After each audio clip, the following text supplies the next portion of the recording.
Today we are going to talk about two stories, one of Ashton's and one of mine, and we are going to start off with Ashton. So we, for New Year's Day, decided to take New Year's Day by Taylor Swift and turn it into two different horror stories.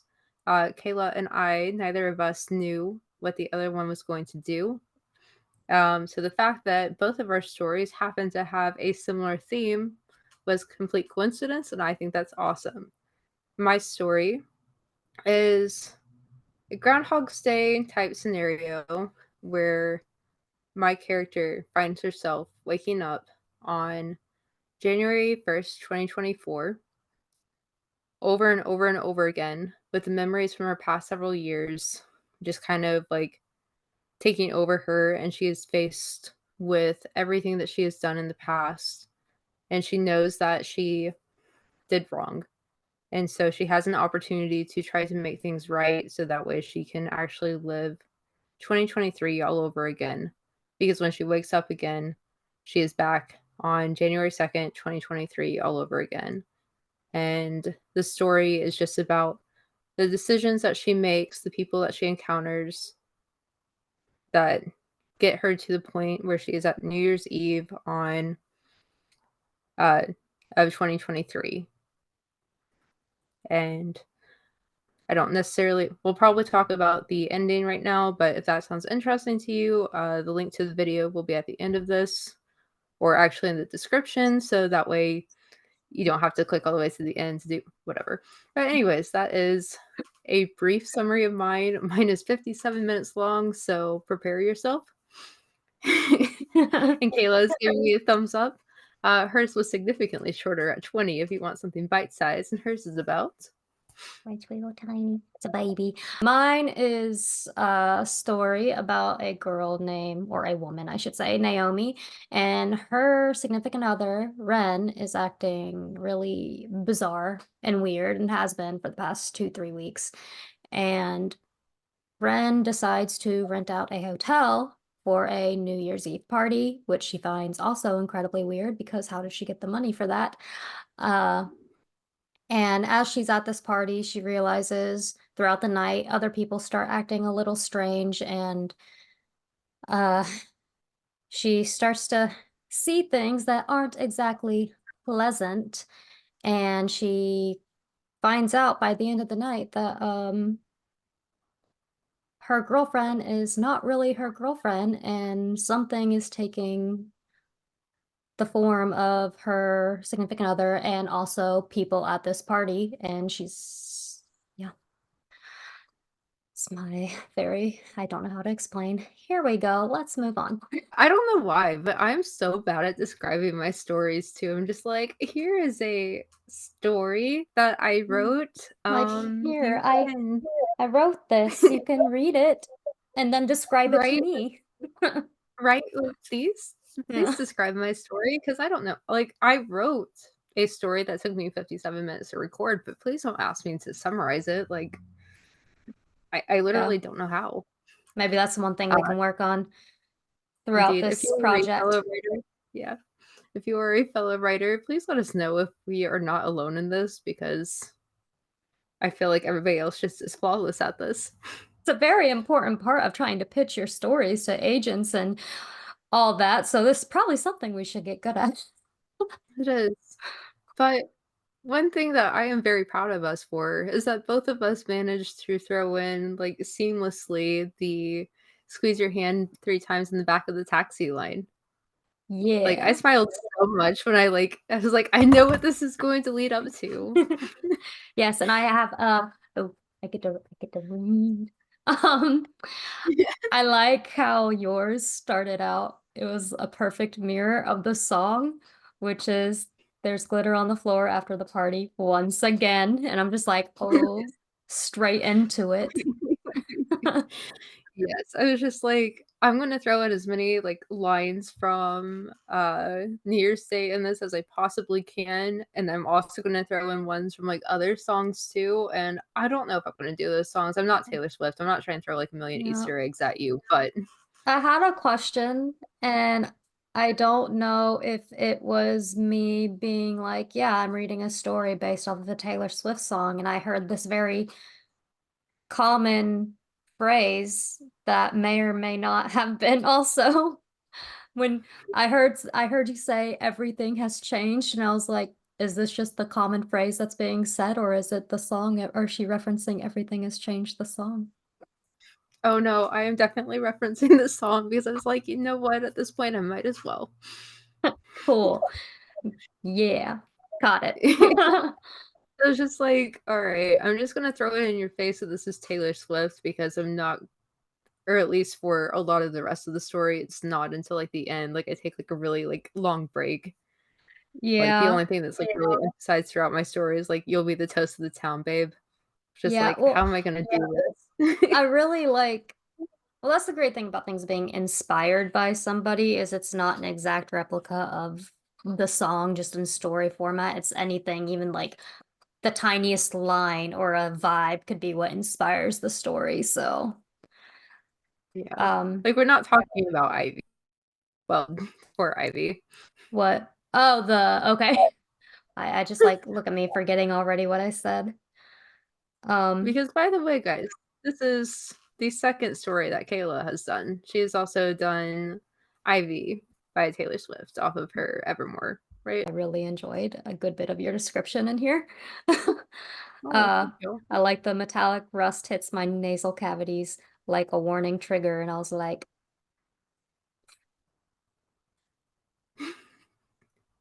smell something, I guess. And then what was it?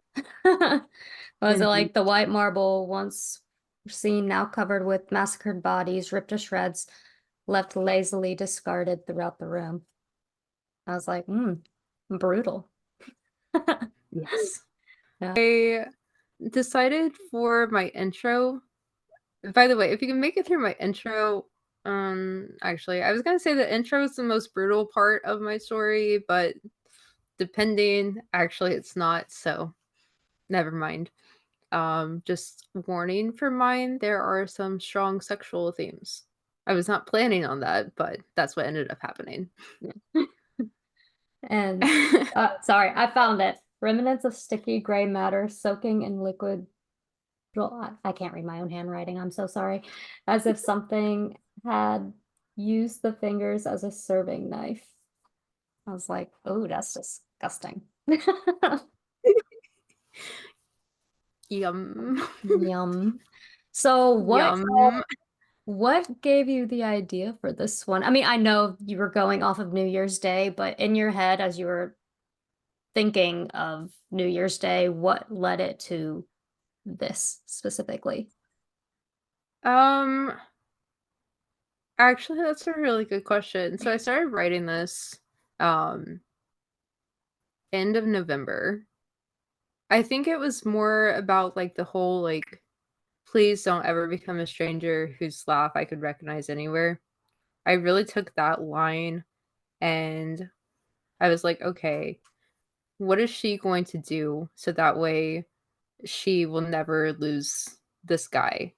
And what also is she going to do so that way she doesn't have to like read like the last page? Because like one of the lyrics is uh don't read the last page. Yeah. And so okay, so what if I had never let her read the very last page and she just gets to Mm, like keep reading this year like over and over and over again I like because she that. knows that it. And I think you were also inspired by that line for your story as well, weren't you? Yes, that was the line that inspired, like, I just had, there was that's my favorite line in the song. Mine And too. I, I don't know, I had this visual in my head of just like, for some reason, instead of it being very sweet, like it being something very sinister, because I don't know about you, but when I was sitting there trying to come up with a horror story, like it wasn't really coming just listening to the song in general. It was more so just the line. And I was like, oh, that sounds very sweet, but it can be also very terrible if things went poorly. And in my head, I just had this vision of this woman and her significant other, like her girlfriend, acting very freaking weird, and had this idea of just her hearing her laugh, but like years later, and it not being a pleasant thing. But I just had to come up with a story of why she was acting weird. And in my head, New Year's Day was like my brain twisted it into like this very haunting, weird kind of instrumental in my head. And I was just like, okay, I don't have a full story. All I know is this chick's gonna hear her laugh at the end and she's gonna be like, oh shit. And I just have to come up with a reason. And that was basically what Yeah, happened. okay. So you're a monster because we both Mhm. have monsters in our story, which I think is awesome. Because again, we did not discuss this. Like, I saw that hers was titled Monster at Midnight. I'm just like, oh, yes, this is great. Let's see what we did for our different monsters. So, do you want to Anyway, say what your monster is? so my monster isn't a real monster. It's just like one that I came up with. I Mhm. had this whole idea about like, so glitter is sometimes there's like a meme about how like glitter is like the herpes of the arts and crafts world and how it just like gets everywhere and you can't really like get rid of it. So like initially my monster was going to be like this glitter monster that like left traces of itself like literally everywhere that it went.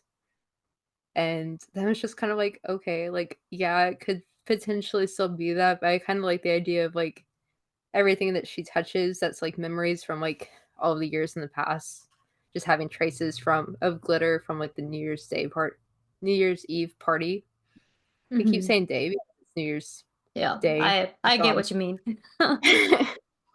But anyways, so I don't actually think that he is any specific type of monster, but whatever he is, he can manipulate time and Mhm. obviously is super barbaric and cruel and extremely strong.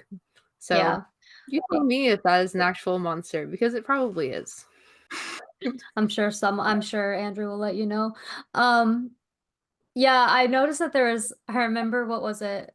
There was, I think I may have written it down, but I need to see about the glitter stained blood. I don't know Yeah, the exact quote, but I was trying to look for it. I really liked that, and I remember thinking when Maxwell came over and then just glitter kept falling, I'd be like, I was just thinking, I'd be so pissed if someone was in my bed and there was glitter in here. I'd be like, no, sir, you're cleaning this up. right. And she's just like, "Hi, I'm desperately clinging to this relationship so you can get glitter all over me and it's fine." Yeah. So yeah, I really liked, like I said, there's the whole moral dilemma, and then there's also, I just really liked a lot of your description. Okay, so I I don't wanna know. hear more about your monster. So, like, there were, like, so many different things and, like, indicators because like, at first, Ren, like, locks doors, she breaks the mirror, she's wearing sunglasses at night, Hmm. and her laughter changes, and, like, I was convinced that it was gonna be a vampire because of, like, all of those different things, and then all of a sudden, I'm just like, "Okay, this is not what I was expecting at all." Like, I like this, I Yeah. like that you subverted expectations, but Well, I took inspiration from the very limited knowledge I have of changelings, which okay. is, they usually take the place of what is it, like young children or infants, and the, like the changeling is left behind and the other one's taken to the other world. And I was just like, okay, but what if that wasn't just children? And I'm, I don't know, maybe it's not just children. Like I said, a very limited knowledge of changelings, and I remember reading somewhere before that sometimes changelings will act very strange, and some of the signs is like maybe they'll like be singing in the middle of the night or something, and so that's where this Ren being weird and being up and singing in the middle of the night came from. And I don't remember where it was. I never actually saw the movie, but I remember someone talking about it, where it was a movie about changelings, and like I know the woman saw the reflection of a child, and they had like this big gaping hole of like a black mouth. And I Yeah. don't know what movie it was from, and I was like, okay, so like I don't know if that's actually part of changeling lore or not, where you can see who they actually are in their reflection, but I kind of ran with that and was like, okay, what can I do? Okay, let's make their eyes like golem like and like freaking like bulging out, and let's make Yeah, their mouths way wider than they need to be because everyone finds a wide mouth creepy. um it is creepy. you have in your head that you wanted to have this moral dilemma, or was it something that just occurred as you started writing? Because I know you were doing this whole Groundhog Day thing, but how much of it did you have planned out before you actually started writing? Yeah, so when I write, like, my method of writing is very much like I knew that I wanted to start with the end, basically, and so I, like, wrote up that scene. It's just like, "Okay, so she's gonna go back in time. Why?" Sorry, my mute. Yeah, you're good. So why is she gonna go back in time? And so I'm just like, she has to have motivation for why this keeps happening over and over and over again. And I thought about my friend or Kayla and I's mutual friends, one off D&D campaign that she did, which was her entire thing was based off of a philosophical question of if you knew that people were going to get hurt, but you had something to gain from reliving the experience and the people would never remember, would you do it again? I'm like, I like that. I'm gonna run with it. And then since I was thinking about that friend and all of her recommendations, I also decided to pull inspiration from this book that she recommended for both of us to read, which is The Seven and a Half Deaths of I can't remember Evelyn Evelyn Hardcastle. Hardcastle. And I was like, cool. So I'm gonna have somebody on the inside who knows everything that's going to happen. And this girl is trying to figure out everything. And I Mhm, just kinda, like, merged both of those ideas into one.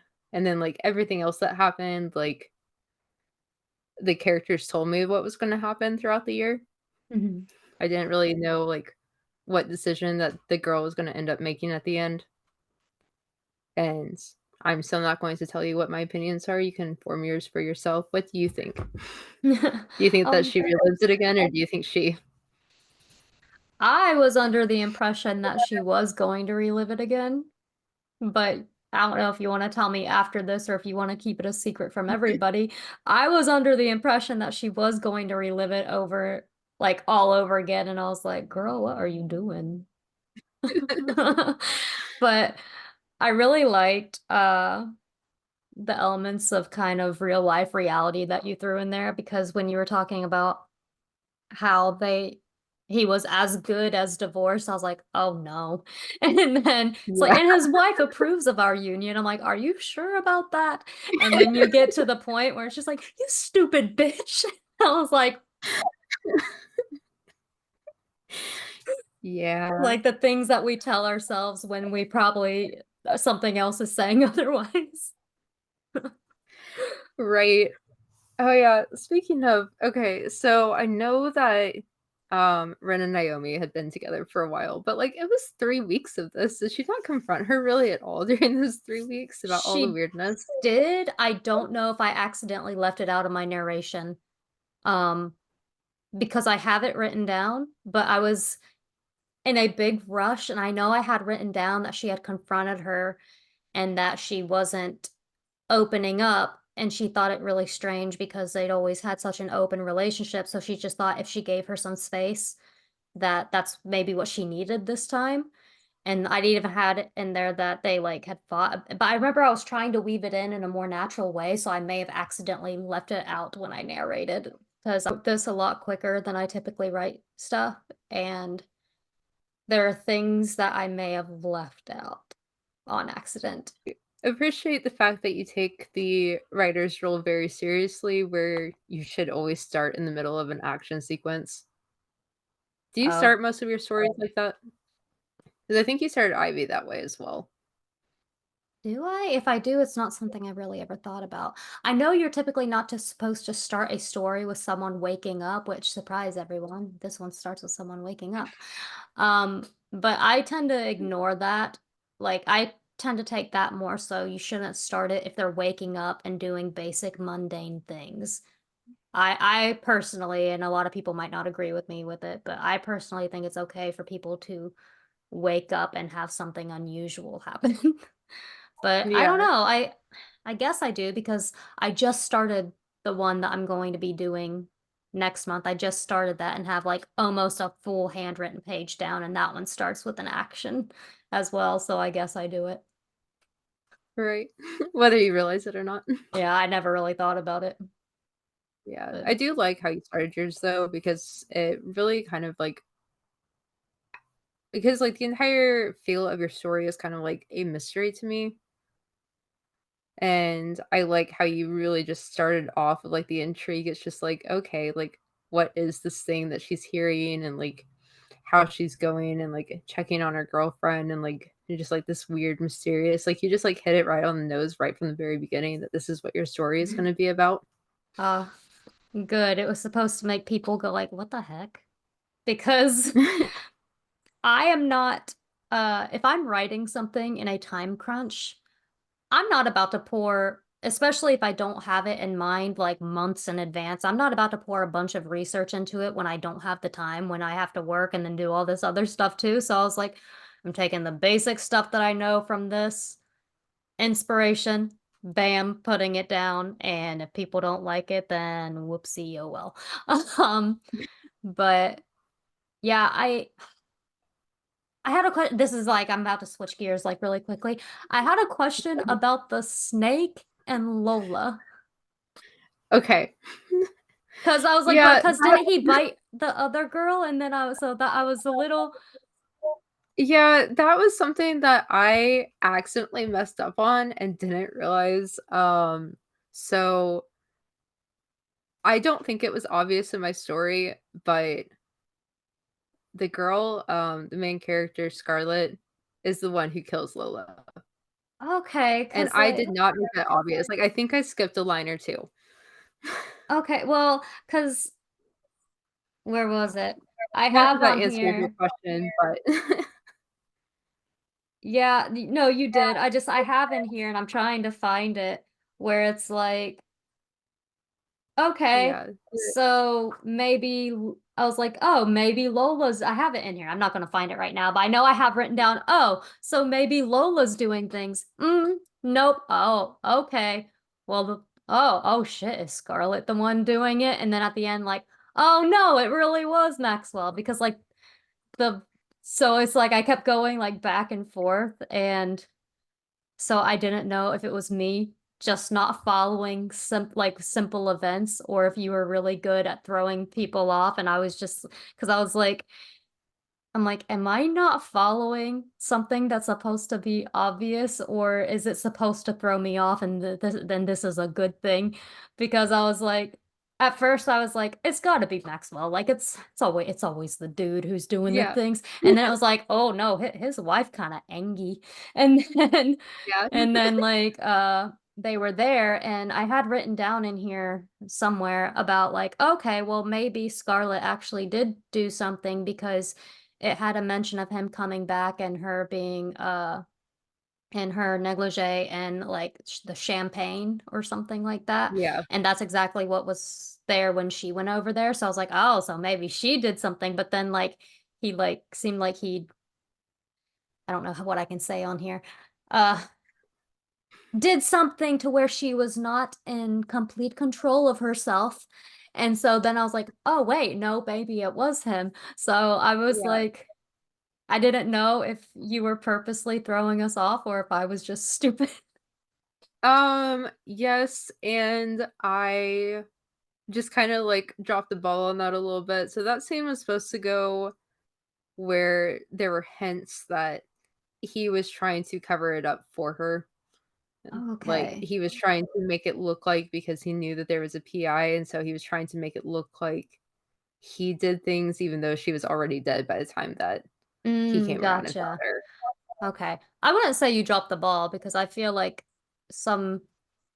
I feel like some people would probably get that, and it just depends on how good your detective work is. Yeah. 'Cause I Which was just like my detective work was not very good because I was like, oh, it's gonna be the guy. So no, this wife is weird. Well, not weird, but angry. yeah. And then it was like, Maybe this girl's not happy with his wife, and then it was so I was going through the stuff. So I wouldn't say that you dropped the ball on it. I say maybe some people are just going to be better at figuring it out than I was. Well, hopefully. But yeah, I just like remember like I finally got to the end. I'm just like, wait, there's a sentence missing. Oh no. And I was just like, it's fine. Like the gist of the story is still there, but there's a sentence missing. I really enjoyed Okay. it though. I liked there were I got really creeped out in like a real life kind of way with the pictures. I was like, how about we don't do that? How, Right? how about we don't do that to people? Yeah, I So mean you did a really good job at making me be like, and then by the time her friends actually approved of him, and she was like, oh God. I was like, of course, I had that written down. Like, typical, the friends are finally approving when you right. don't need them to. I was like, "Excuse me, I would really like him to not know about the party that you guys are throwing for me and for him to not be there." And the friends are like, "Surprise, we like him." Yeah, I was like, friends, you guys are Yeah, meaning well, but you're dropping the ball. yeah. I really liked, in your story where everybody's, like, faces were very, skewed in, like, the photos. Is that something that, like, people were noticing when in real time, or did that only show up in the photos of their faces? That was the reasoning why people were not why they had a phone bin and why they had to put their phones in the phone bin. It wasn't Yeah, to stay present and in the moment. It was because of that. And I originally had in there that there was like a mirror on the wall covered up with a cloth. And then she was like, but you don't know it's a mirror. But I was getting too, things were getting too long and it was like going to be way too much of a this, and this thing. But okay. that's why there were no phones. There's the phone bin of why people weren't going to have their cell phones. And then why the Polaroid pictures were hidden in a drawer because the monsters want to remember the night because they're living it up with their human bodies. Um, Yeah. but and that's why also why she would wear the sunglasses because in the car, if the driver saw her reflection and in the elevator, a lot of times, Okay. you can see this. So that's Yeah. basically what all that was. Gotcha. So the mirror and the photos capture them. Yeah. I'm trying to find the oh, here it is. The thing that I was talking about. He found her in a negligee with champagne poured over her. And I don't know if you can see it, but I'm like, so Scarlett did it? You probably can't see it. Oh, right there. I'm like, so Um, Scarlett did yes, I can see it? it. And then Nice.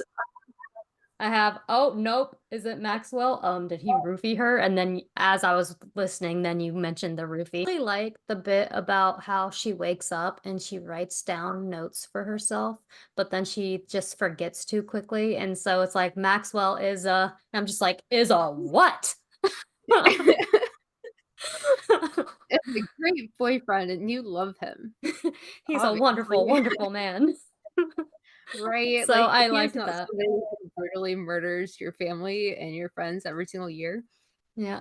You were saying you asked me if I think that if she chooses to do it again, and it's like for some reason my brain is like I think she is because that's where my brain went is that I think she's going to, but the other part of me is like, so it's like she, I don't know, the way I was looking at it, and I could be completely wrong, was she chooses to do it because she thinks that like she loves him and things can be fine, I guess, or like it'll just benefit her, whatever you want to say with that. And then she ends up regretting it, and then it's like, let me write myself notes, and then she just keeps repeating the same thought process over and over again. So that's why, even though she was trying to remind herself, I was thinking she was still probably going to relive it. But yeah, I really liked that in the beginning. Maxwell is a, and I even have written down on there, is a what? Nice. I Yeah, I just, like it's so much in reality, though. It's, like, no matter, like, how much you, like, want to change something, you're only as good as, like because it's just, like you're only as good as the memories that you have and, like, the notes that you take and as much concentration as you actually wanna put on it. Because there Yeah. were so many signs that, like, this was a bad person for her to be around, And she and loved him, instead of so yeah, and because I really tried to play into that age factor too, like, they're both, like, consenting adults, but he's, like, 6 or 7 years older than her, and there's just, like, a very huge difference in the emotional maturity. yeah, there's a power So, dynamic, not only with his status of him in his political little area, but also the age as well. yeah, Yeah, because somebody in authority would never do anything bad, right? never. See? Oh, there were some things I had in here that just mirrored real life so closely to me. I was like, not talking to her after 3 days because of an argument. Reminds me of past relationships. Um, Right, and the fact that she's just like, "Well, he hasn't talked to me," it's just like, "You haven't talked to him either." Like, you're yeah, equally as stubborn. yeah, like, well, how old is I this don't know if man I wanna supposed to talk be? about What was it? I had stuff and I don't know if I wrote down the thing about the fingers, but I really enjoyed that. I was like, oh, we talked about the fingers. Did we talk about it already? We Okay, I did. was well, not the one about it was the one about the fingers being like strewn. Oh, yeah, no, we Yeah, have not talked about that. That yeah, was just like a nice little bloodbath. yeah. I was just like, oh, bloody. Um, and I really like I know we were talking about this, but how Scarlett jots down notes for herself. But there was also a mention of her writing down like reasons, if I'm remembering this correctly, reasons for them to be together. And he was like, "You Yeah, shouldn't have to write down reasons for us to be together." And so I just found it interesting how there were like notes of her like, "Hey, yes, this is why we work so well together." And then also there was this "Don't date him." But I like having the two opposite sides of that, and I'm just like, "Oh, she's a notes girly." I'm like, I she feel is. that. And also, we're probably going to end this soon just because we are conscientious of time, but I just wanted to say, like, I really liked your ending. Like, I love that it was just, like, kind of like that moment of, like, "Oh, no, like, what is gonna happen next?" And then you refuse to say it, and Yeah, I like it. like, Like, so in my head, uh, the changeling Ren had kind of been trying to find her for a while, or was it just coincidence? um, for me, it was just coincidence, but that's why I didn't specify because, again, I do like people to have their own ideas, and whatever idea you have is not incorrect because I don't specify. So, in my head, it was she doesn't really care what happened. I mean, she cared enough about having her around so that she could they could take her and somebody could take her place.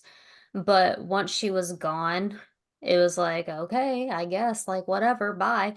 And now she's just kind of moved on to Yeah, it's like no real loss to her, but seeing her, it's like it's she knows that she's still safe in the world that she's in because who's going to believe this girl?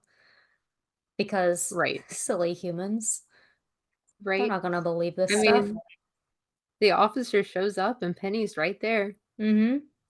And, so yeah, that was kind of what it is it's just like, she doesn't really so much care about her, but it's just more so like, she knows there's nothing that she's going to be able to do about it, and she knows that she has a power over her because of it. Yeah. But, So it's no, New Year's again at the end of your story. Is mm, this an event that tends to happen at New Year's, or is this just a convenient time? it's a convenient time. Like, it can happen at any time, but I had it happen specifically there. Well, one, because of the song, and Right. two, just because it is an event where they can get as many people together as possible and take as many people for their own. And so it's like an easy kind of way to get people.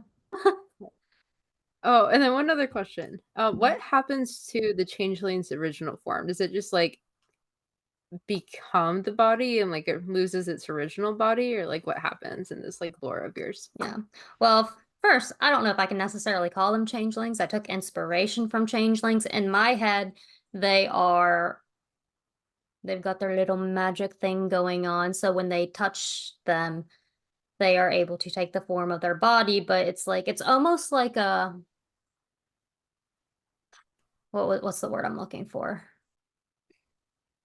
Kind of like when you I'm just gonna use a really terrible analogy. Like when you put on a mask of somebody and it's always just off.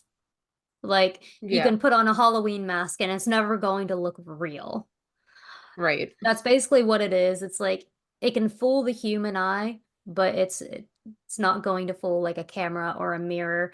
And so they are still there underneath. It's almost like a costume that the human eye just can't see. And then the humans that they take the humans off to wherever they keep their humans. And that's what's I don't go very deep into it. Like I said, I didn't have as much time as I wanted. I had an That's okay. idea, and that was about it. I still really liked your story, Oh, just by the way. well, thank you. I really liked yours. Like I said, I really liked the moral dilemma and the horrors, not only of just like of the monster kind, but of real life horrors as well. I tend to really love horror stories that bring in real life, and I thought that you did that very well. And I'm very excited for your next one. All right, so that was us speaking about New Year's Day and Monster at Midnight. If you want to, or if you are interested in either of those stories, I will link them both below, as well as Ashton's channel. And yes, down there. Yeah. Um, Right there. and I will also put up your little subscribe channel thing, the little circular, like, hey, what's up? I'm a floating head thing. Um, Yeah, at the end of this. Yeah, words are that hard. too. Um, so yeah, check those out if you want to. Come back on, well, not on my channel on the 13th, on January 13th on Ashton's channel. She will have her horror story for Betty. It will be here at a later date Be there. or be square. Achoo, achoo, achoo. We are so good at endings. And thanks for watching.